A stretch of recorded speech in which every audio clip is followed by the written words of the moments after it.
Hiya, HatMan here, and I'm going to be talking about my third and final policy. This is probably the most straightforward of all my policies. It's a review into the Guild's taxi policy. What I want to do is look into why the policy is as it is and what we could do to improve it, and then hopefully set something in motion that actually just makes the whole experience much better for everyone.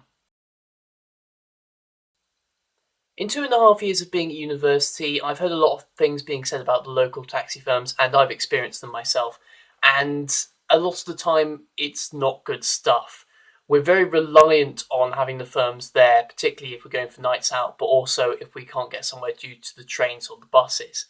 And, we get quite a raw deal out of the local firms, really. Most of these stories come from people who've experienced long waiting times, like people who've had to wait about 25 minutes for a taxi, that has then turned up and not been big enough to accommodate the number of people who ordered it. But there have been a number of concerning stories that have really damaged people's confidence in the local firms. Notably, a story I heard in October from a friend of mine who's an RA is that he and a bunch of other RAs were coming back from a Freshers' Fest event in a taxi run by the Guild's accredited firm. And upon arriving on Selly Oak, the taxi driver demanded more money. They refused because they'd gotten a price for the taxi before they left. And on doing this, most of them were out of the taxi apart from one. The driver proceeded to drive off with this one student. When the others chased him, the driver turned the taxi around and tried to run them over. Obviously, this is just a story that I've heard. I didn't experience it firsthand. I don't know what the situation was. But the big problem, I think, is that when this story gets told to other people, they actually find it very easy to believe. And this represents a complete lack of confidence in the local firms that is not unfounded. A number of people I've spoken to have had taxi drivers act aggressively to them, have had taxi drivers try to extort them, and even had taxi drivers who don't know where basic landmarks are or refuse to drop students off there, like the mailbox. So the main thing that I want to address this policy is this complete lack of confidence with the local firms, because we really should be getting a better deal, because we do make up a massive proportion of their business. What's perhaps more worrying is that a number of these comments have been directed towards the Guild's accredited taxi firm. And this is not a good situation for the Guild to be in that they're accrediting a firm that the student body have no confidence in.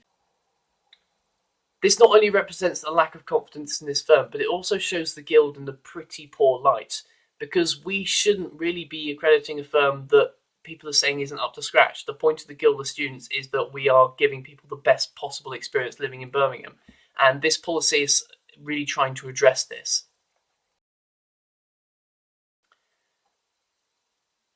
So the accreditation will actually go out to tender again this August. It will go to a different company as the one it is now, so the firm will actually change.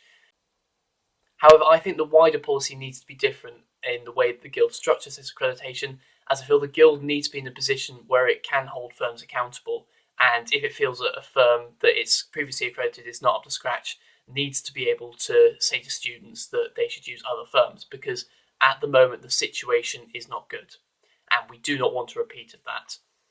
At the moment, this policy is very much dependent on being elected, and it's more of an ideal of something I want to do, because at the moment I'm not really in a position to say this is the reason we have the policy we have now. Once I am in that position, I'll be able to scrutinise it and I'll be able to propose something that I think is better. But for the moment, what I want to do with this is move towards taxis just giving us a better service in general. At the moment, I think this is a bit of a grey area in Guild policy, because such a large number of students use taxis, even if they're not involved in the Guild as such, and this sort of review is really overdue. What are your experiences with the local taxi firms? Let me know in the comments below or tweet me, and until then, keep your thinking hat on.